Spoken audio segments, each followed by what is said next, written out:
warahmatullahi wabarakatuh. Waalaikumsalam.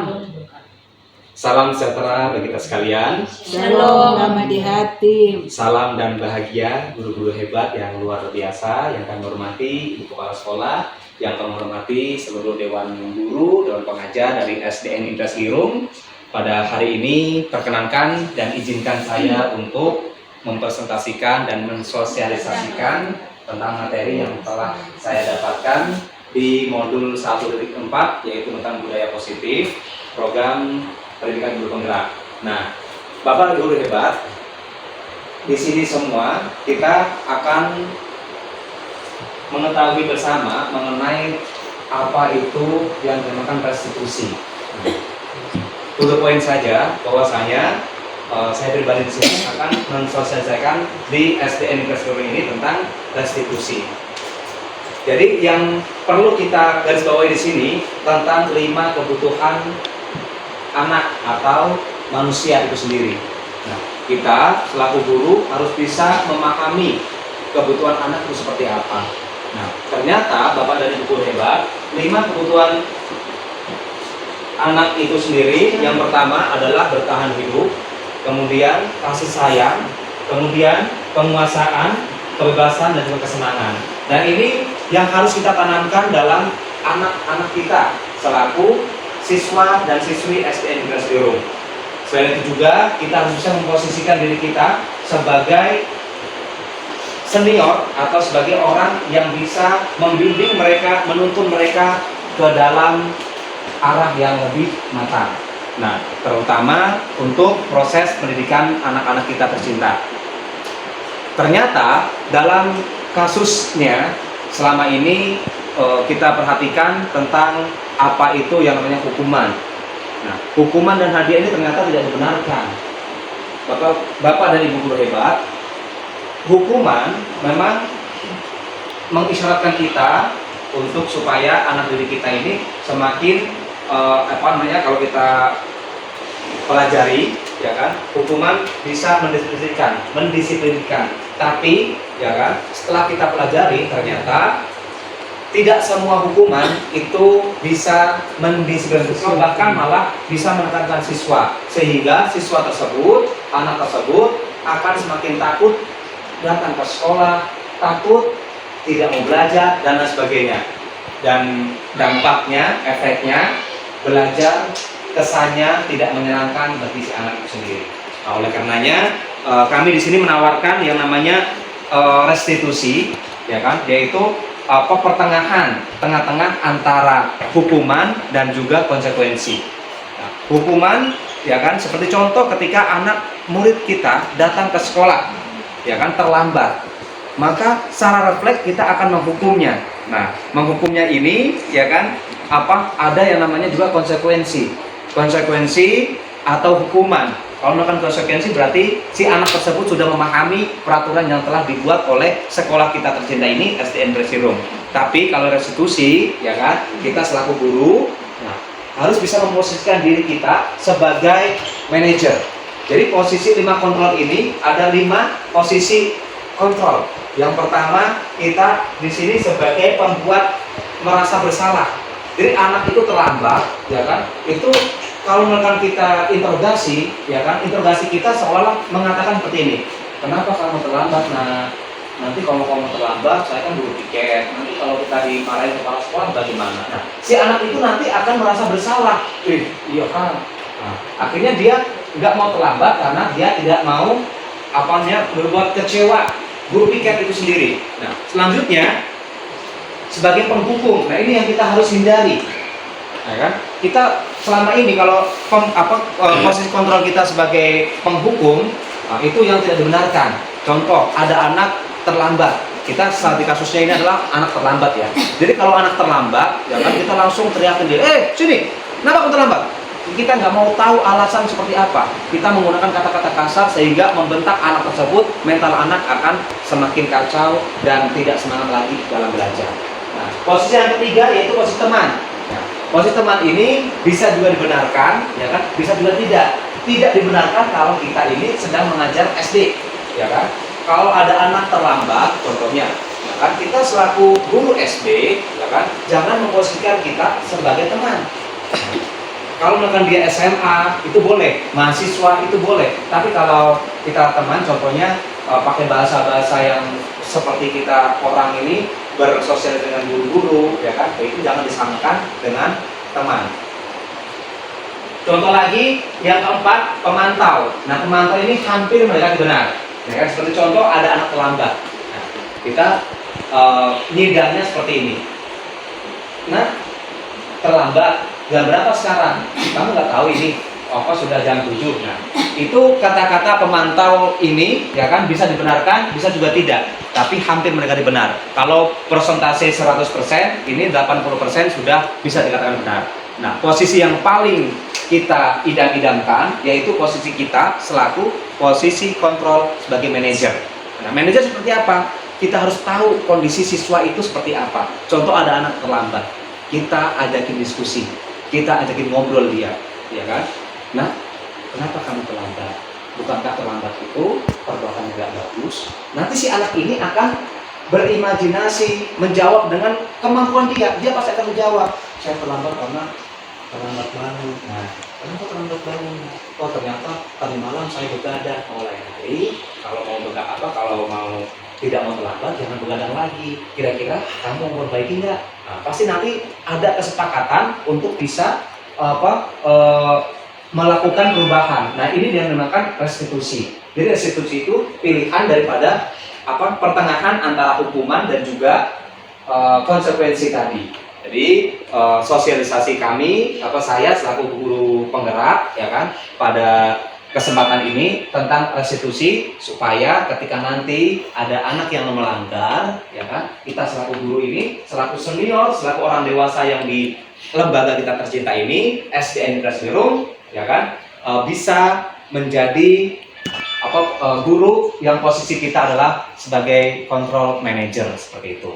Nah, mungkin untuk kali ini saya berikan kesempatan untuk Ibu guru hebat, ya kan, untuk memberikan tanggapannya. Baik, Ibu. Terima kasih atas kesempatan.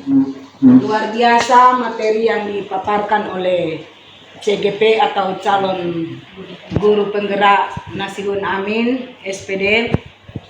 Pada hari kemarin, saya sebagai guru sekolah minggu didatangi oleh orang tua mengenai pemberian hukuman bagi anak-anak. Waktu itu saya ke Bitu Nuris untuk pelantikan penyusunan kurikulum. Ini termasuk juga siswa kita, Nathan Remba. Karena dia saat berdoa, dia rasa kincing kosnya dapat tahan sampai keluar WC dia juga begini. Ini si Adrian Bakuiko. Dan ternyata setelah selesai berdoa dipanggil oleh guru sekolah minggu dan diberikan sanksi untuk apakah sudah di muka, sehingga orang tua mendatangi saya menyampaikan itu anak Suni nggak mau lagi ke sekolah. Jadi kita sebagai guru-guru luar biasa materi tadi, banyak kali saya memberikan teguran kepada adik-adik, jangan sampai kita membuat anak itu Sonia tidak mau sekolah. Jadi kita memberikan sanksi, jangan berat, cukup jadi orang tegur. Karena zamannya sekarang bukan zaman dulu lagi. Sehingga kami sebagai guru walaupun tinggal 1 tahun, kami berterima kasih mendapat lagi satu ilmu dari CGP Bapak Amin Nasihun. Terima kasih. Telah memberikan tanggapan dan juga masukannya tadi. Nah, kalau akan ada kasus seperti ini, maka hal yang harus kita kerjakan adalah segitiga restitusi. Nah, segitiga restitusi itu apa? Yang pertama itu menstabilkan identitas, ya kan? Nah, menstabilkan identitas kita boleh kita panggil tuh si anak, ya kan? Kalau ada orang tua lebih bagus sama orang tua berduaan gitu kan. Nah, kita panggil, kita tanya kabarnya, kita tanya keadaannya. Kemudian kalau sudah dia bisa berargumen, bisa istilahnya sudah bisa cocok, kita ngobrol. Baru yang kedua kita memvalidasi tindakan. Nah, kira-kira tindakan yang dia lakukan, ya kan, itu melanggar nilai apa? Apakah dia ini benar atau salah? Kalau misalkan dia salah, nah pelanggaran apa yang sudah dilanggar, aturan apa yang sudah dilanggar, seperti itu. Dan terakhir yaitu menanyakan keyakinan. Kalau misalkan dia sudah kita sudah tanya dan sudah diskusi sama si anak tersebut yang bersangkutan, maka keyakinannya yang harus kita ubah seperti apa, maka di situ nanti bersama-sama kita akan carikan solusi yang terbaik buat si anak tersebut. Mungkin ada lagi? Oke. Kesempatan yang diberikan mengenai mungkin sedikit bisa menambahkan Kang jawaban dari Bapak Amin mengenai pemberian hukuman bagi anak-anak. Jadi kenapa segitiga restitusi ini harus kita jalankan? Karena dalam rangka menghilangkan yang namanya hukuman, pemberian hukuman dari guru kepada siswa. Nah, tetapi perlu kita ketahui bersama bahwa jika anak tersebut misalnya yang diangkat tadi adalah terlambat, itu 1-2 kali dia terlambat, bukan seterusnya. Jadi yang kami dapatkan dari materi mengenai segitiga restitusi ini adalah anak yang membuat permasalahan di sekolah, kemudian masalah yang sama yang dilakukan misalnya 1 kali, 2 kali atau 3 kali, itu masih membutuhkan penerapan segitiga restitusi. Tetapi kalau masalah itu sudah lebih dari 4, 5, 6 dan 7 kali, misalnya hari-hari dia terlambat, maka bukan segitiga restitusi lagi yang dia gunakan, tetapi adalah bimbingan konseling. Jadi itu mungkin sedikit tambahan. Dan mungkin bagi anak-anak ini memang ada baiknya juga kita menerapkan segitiga restitusi, tetapi kembali lagi beda anak, beda karakter, beda latar belakang keluarga. Nah, sehingga kita sebagai guru yang harus kita lakukan adalah kita mengidentifikasi dulu karakteristik, gaya belajar, cara belajar, kebutuhan belajar dari siswa, serta yang paling utama itu adalah latar belakang di mana anak itu tinggal. Jadi mungkin itu sedikit tambahan dan terima kasih. Ibu Kepala Sekolah selaku juga calon guru penggerak angkatan 10. Nah, baik, tadi sangat luar biasa ya, kita sudah menjelaskan tambahan yang memotivasi kita supaya ketika kita mendapatkan atau menemui anak didik kita, anak murid kita yang melakukan atau kesalahan-kesalahan atau pelanggaran-pelanggaran yang tidak sesuai dengan norma, tidak sesuai dengan aturan, maka kita jangan langsung menghukum di tempat dan kita bisa menerapkan yang namanya restitusi ini. Mungkin untuk penyampaian dan juga sosialisasi kami tentang restitusi ini kurang lebihnya mohon maaf. Wabillahi taufiq wal hidayah. Syukran katsiran. Wassalamualaikum warahmatullahi wabarakatuh. Salam dan bahagia.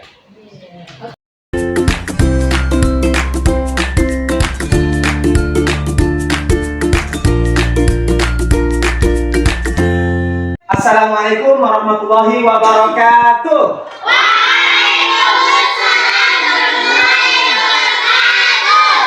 Alhamdulillahirabbil alamin. Apa kabar hari ini? Baik.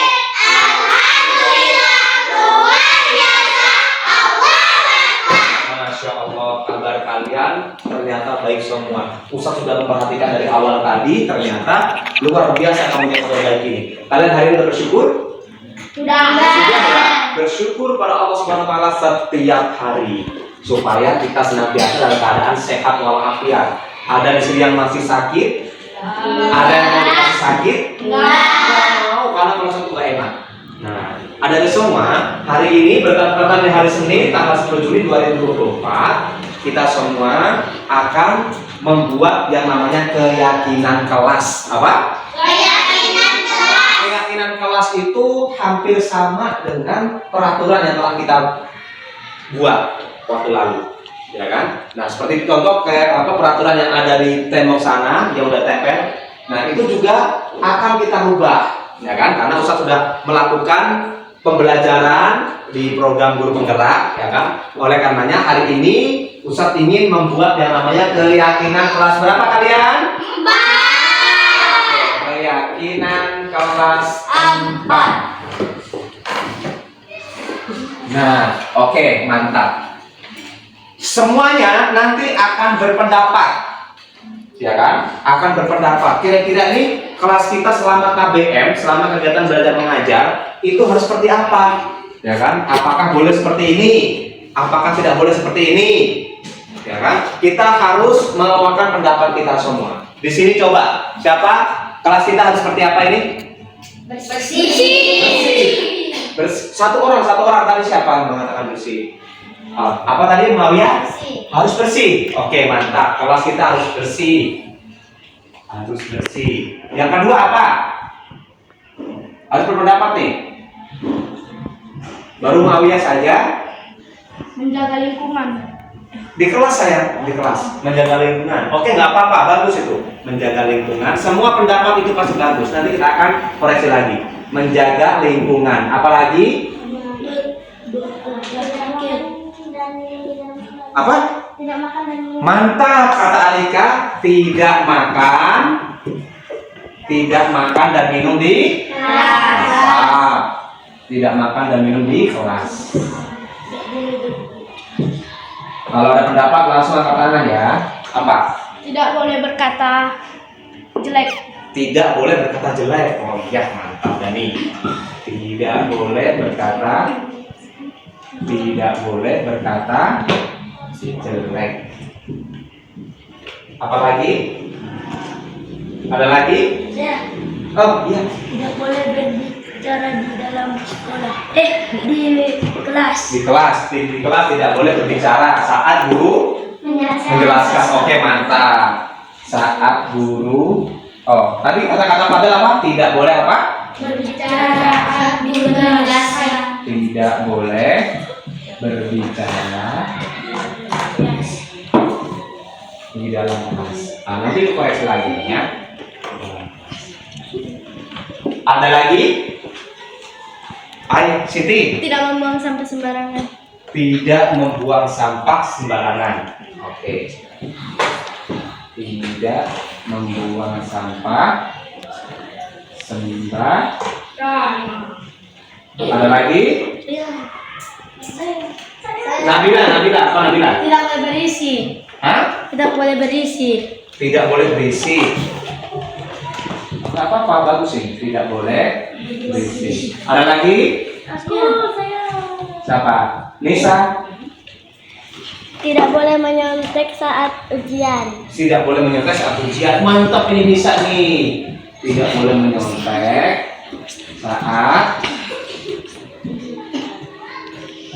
saat Ujian. saat ujian. Apalagi? Ainun terakhir ya. Tidak boleh keluar masuk kelas tanpa izin. Tidak boleh keluar masuk kelas. Tidak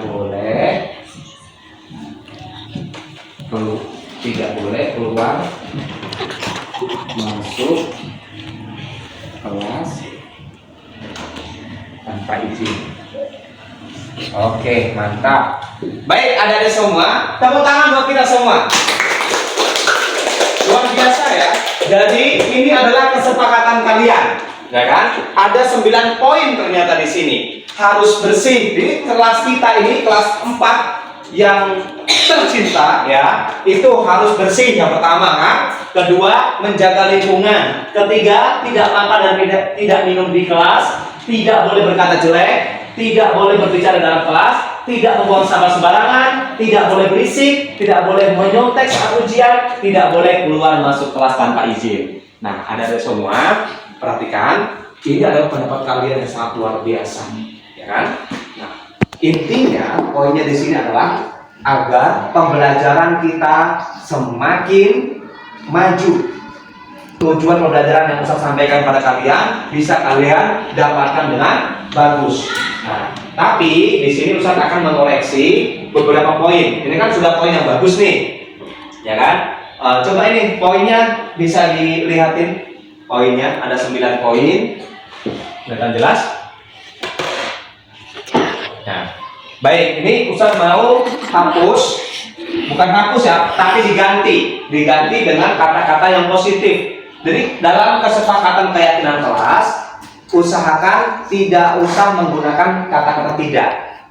Contohnya di sini harus bersih, ya kan? Berarti bagus ya nih, bagus ya. Kita sepakat harus bersih, berarti menjaga lingkungan ikut harus bersih juga.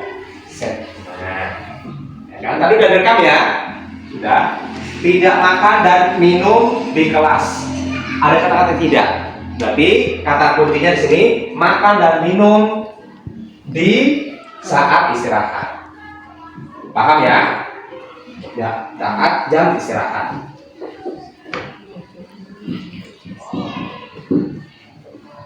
Oke, tidaknya Ustaz hapus.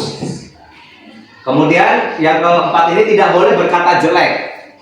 Berarti selalu berkata Baik. selalu berkata yang bagus. Selalu berkata yang baik. Tidak boleh berbicara dalam kelas. Tidak bolehnya di pusat ganti berbicara saat berarti diam, aktif ya, aktif, diam. Berbicara saat guru mengizinkan. Guru mengizinkan. Tidak membuang sampah sembarangan. Ini termasuk sama nggak harus bersih? Sama nggak? Sama, berarti Ustaz hapus ya. Tidak membuang sampah sembarangan. Harus bersih ini Ustaz ganti dengan menjaga kebersihan kelas. Oke, mantap nih kelas 4 nih. Tidak boleh berisik. Artinya apa? Berbicara saat guru mengizinkan. Ustaz hapus ya, sama nggak? Sama ya. Nah, ini pendapat kalian yang luar biasa nih, bagus-bagus ini. Tidak boleh menyontek saat ujian. Berarti harus jujur.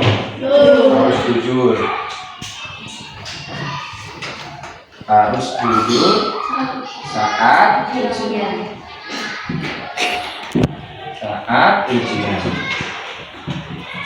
Oke. Tidak boleh keluar masuk kelas tanpa izin. Berarti keluar kelas harus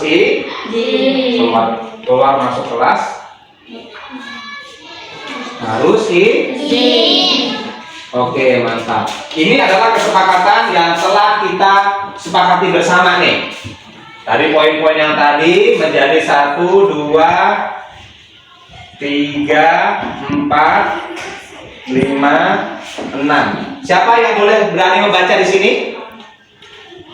Siapa yang berani membaca? Oke, Naila, depan Naila. Perhatikan ya. Jadi di sini ada 6 kesepakatan kelas 4. Coba baca Naila yang keras. 1. Menjaga kebersihan. 2. Makan dan minum di saat jam istirahat. 3. Selalu berkata yang baik. 4. Berbicara saat guru mengizinkan. 5. Harus jujur saat ujian.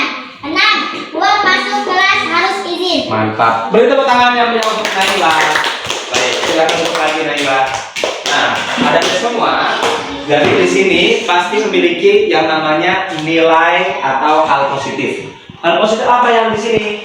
Menjaga kebersihan. Berarti nilai positifnya apa? Kebersihan. Kemudian makan dan minum di saat jam istirahat. Saling menghormati.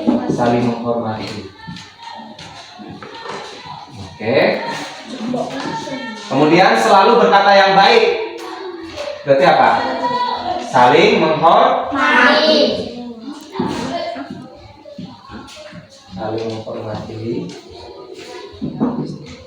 Berbicara saat guru mengizinkan, saling menghormati lagi. Nilainya saling menghormati semua ini.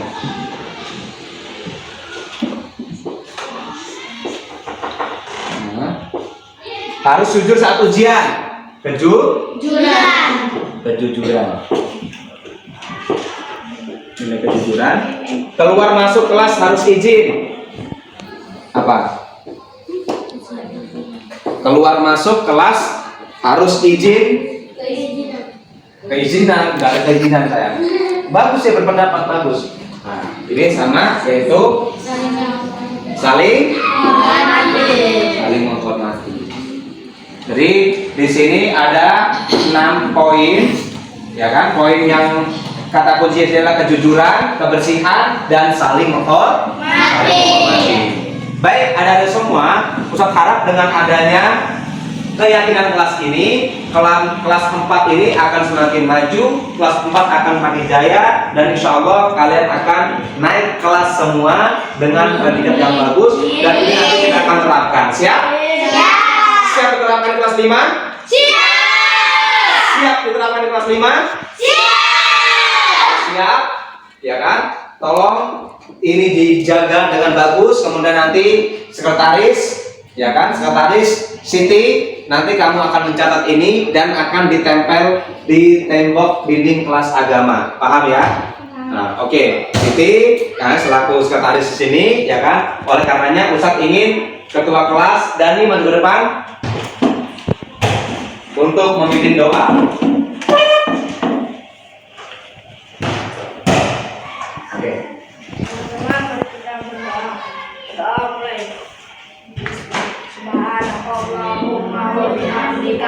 Asyhadu an la ilaha illa anta astaghfiruka wa atubu ilaik. Rabbana atina fid dunya hasanah wa fil akhirati hasanah wa qina adzabannar.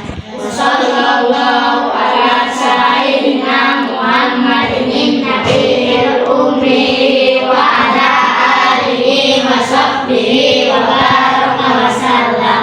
Subhana rabbika rabbil izzati amma yasifun, wassalamun alal mursalin, walhamdulillahi rabbil alamin. Oke, kembali ke tempat.